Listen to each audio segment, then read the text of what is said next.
Olá, a Câmara analisa apoio financeiro ao setor cultural durante a pandemia do coronavírus. Um dos autores do projeto, deputado Edmilson Rodrigues, do PSOL do Pará, conversa comigo aqui no Palavra Aberta Especial, em formato pela internet. Deputado, bem-vindo ao Palavra Aberta. Obrigado, Daniela. Vou conversar contigo de novo. Deputado, por que um projeto específico para a área cultural? Daniela, tem um conceito que ganha força a cada dia, que é o conceito da economia criativa. Recentemente, no debate sobre o cinema brasileiro, mostrou-se os artistas, produtores, artistas de todas as áreas que atuam no teatro, no cinema, mostraram, particularmente na área de vídeo, que essa economia do cinema e dos vídeos movimenta algo em torno de 300 mil pessoas, do cinegrafista ao caminhoneiro que transporta equipamentos, as vans, enfim, os profissionais de estrito senso da área cultural e os trabalhadores que, de algum modo, participam desse circuito, né? Então, se nós pensarmos em todas as áreas das artes, são alguns milhões de brasileiros que fazem arte e que nos permitem, enquanto cidadãos, ter acesso aos bens artísticos, que são bens culturais. Grande parte desses produtores culturais são muito humildes, são informais. Há de se ter uma política específica para eles.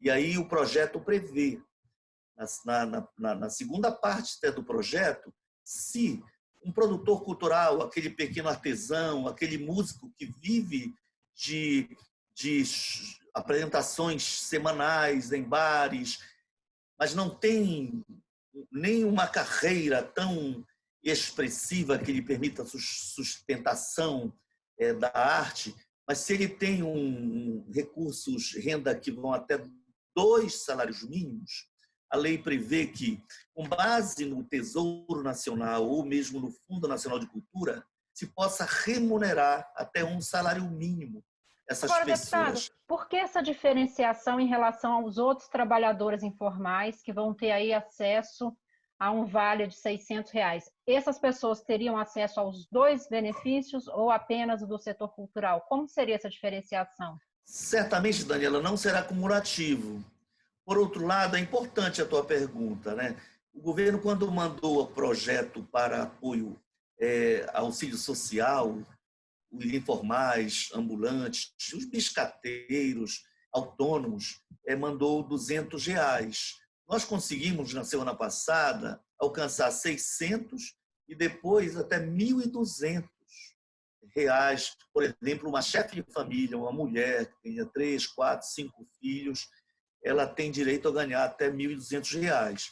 Naturalmente, que o projeto foi apresentado, vou lhe dizer a data exata, dia 26 de março, foi antes de aprovar esse projeto voltado aos trabalhadores, que, segundo os cálculos do governo, alcançam 54 milhões de informais ou autônomos. Entre eles estão os artistas, grande parte dos artistas. Setor de teatro, do cinema, das artes plásticas, que neste momento estão sem possibilidade de sobreviver com o mínimo de dignidade. Eles devem também ser atendidos.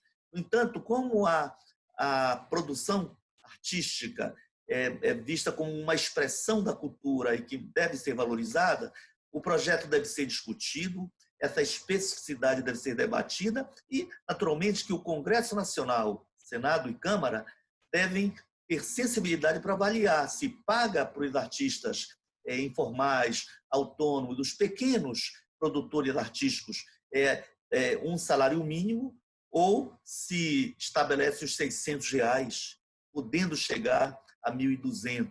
Esse é um debate que tem que ser feito, porque o projeto é anterior. Um projeto elaborado a muitas mãos e cabeças, assinado em primeira linha pela presidente da Comissão de Cultura, deputada Benedita, né? A bancada do PSOL toda assinou. Eu tenho a honra de ter assinado esse projeto, mas realmente são muitos coautores de vários partidos, o que dá força, inclusive, para sensibilizar o presidente Rodrigo Maia e pautar, porque nós fizemos o requerimento de urgência no dia 2 de abril. É recente. Hoje nós estamos no dia 6, não é isso? Então, precisamos do presidente Rodrigo Maia, que tem uma sensibilidade social e tem demonstrado isso, possa aprovar essa urgência, ajudar a pautar e aprovar essa urgência, para que em breve nós tenhamos os artistas brasileiros com algum grau de auxílio social, né? E, naturalmente, qual o panorama que esse, só para a gente contextualizar para quem está nos acompanhando, qual é o panorama que esses artistas, principalmente esses informais, como o senhor falou, que não têm uma carreira ainda tão consolidada, ou esses outros trabalhadores dessa cadeia aí da economia criativa, qual é o panorama que eles vivem hoje, nesse momento da pandemia? Está muito difícil. Você vê que o estado do Pará, por exemplo, que é de uma riqueza cultural enorme, né? Eu tenho me emocionado ao entrar nas horas vagas, quando nós não temos reuniões de bancada e outras reuniões importantes, ou as nossas conferências e reuniões virtuais da Câmara ou do Congresso Nacional, ter acesso a apresentações que eles fazem. Ontem chorei, emocionado, ao ver o Gilberto Gil e a sua neta Flor cantando em italiano, em homenagem aos milhares de mortos italianos, né? Mas quando se fala em Gilberto Gil, Milton Nascimento, Chico, você fala de artistas tão renomados que têm uma renda e uma estabilidade financeira, né? No entanto, a maioria dos artistas, alguns muito talentosos, não é o caso aqui do Brasil todo, mas pensar no Norte e no Nordeste, os mestres de carimbó estão realmente à míngua. Nós precisamos ter o mínimo de auxílio, porque não podem fazer os shows, não podem fazer suas apresentações e não podem, portanto, ter a remuneração, o que causa problemas, porque eles, em geral, não têm aposentadoria. Né? Mas tem um outro aspecto da lei, Daniela, se me permite, claro, que deputado. É aquele grupo de artistas que tem financiamento, por exemplo, da Lei Rouanet, que tem contratos. O nosso projeto, no artigo 1º, ele prevê a prorrogação por 1 ano para aplicação dos recursos e prestação de contas. Só para a gente dar um exemplo, uma pessoa que teria uma peça financiada agora pela Lei Rouanet e não tem condições que de apresentar. A Petrobras aportou para o Antônio Fagundes, vamos dizer assim, através da Lei Rouanet, 1 milhão para uma peça que vai circular pelo Brasil. Está ainda em processo de ensaio, mas o recurso pode ser, já foi, digamos assim, depositado, já está sendo usado. Então, se os prazos estiverem cumpridos, tanto da aplicação dos recursos quanto a prestação de serviços, eu vou obrigar os artistas a se reunir e a continuar ensaiando quando eles estão proibidos pela necessidade do isolamento social. Então, nesse caso, nós pedimos o quê? Que o governo federal, o Estado brasileiro, permita prorrogar por 1 ano tanto a aplicação do recurso, assim que passar a pandemia, os artistas voltam a ensaiar, os iluminadores, enfim, todos, diretores, atores, enfim, no caso específico do teatro, né? Mas as outras formas de expressão artística também. Então, 1 ano para a aplicação dos recursos e a prestação de contas também por 1 ano. Com isso, você não cria, digamos assim, um processo assim de quase criminalização do artista que não puder apresentar aquela peça, entregar o produto artístico, musical, por exemplo, né? Então ele teria um tempo tanto para a aplicação do recurso quanto para a prestação de contas. A lei também, o nosso projeto prevê uma moratória para débitos tributários, Daniela. Significa dizer que é possível que os impostos relativos aos investimentos na área da educação, o trabalhador da área cultural, o artista também paga impostos, né? Ele possa ter tanto 6 meses de moratória, mas depois ele paga. E aí a gente propõe que em 12 meses, com parcelas iguais, ele possa pagar. E um outro elemento é em relação àqueles projetos que já podem ser encaminhados porque tem relação mais direta com as tecnologias da informação, como a internet.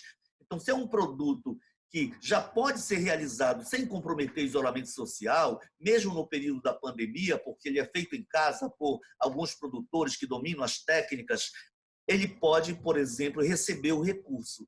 E o governo, então, poderia antecipar esse recurso e, naturalmente, a prestação de contas e até a entrega do produto deve obedecer a essa nova orientação aí. Nós queremos, então, um tempo para que a dinâmica cultural do país, que é tão rica, não pare, que os produtores culturais tenham o mínimo de apoio do Estado, um auxílio social para ter o máximo de dignidade nesse período, e daqui a 2, 3, 4 meses nós possamos ter o nosso país retomando a economia geral e a economia criativa, que envolve não só os artistas, mas os produtores culturais, e que tem muita importância no nosso país. Obrigada, deputado. Daniela. Obrigada pela participação. Espero que o senhor retorne para nos falar da aprovação do projeto, em que termos foi feito o acordo aqui na Câmara. Essa entrevista é uma contribuição, Daniela. Obrigado a toda a equipe aí. Obrigada. TV Câmara. Estamos chegando ao fim dessa edição do Palavra Aberta. Eu conversei com o deputado Edmilson Rodrigues, do PSOL do Pará, um dos autores de uma proposta para reorganizar o setor cultural durante o período da pandemia do coronavírus. Obrigada pela audiência e até a próxima entrevista.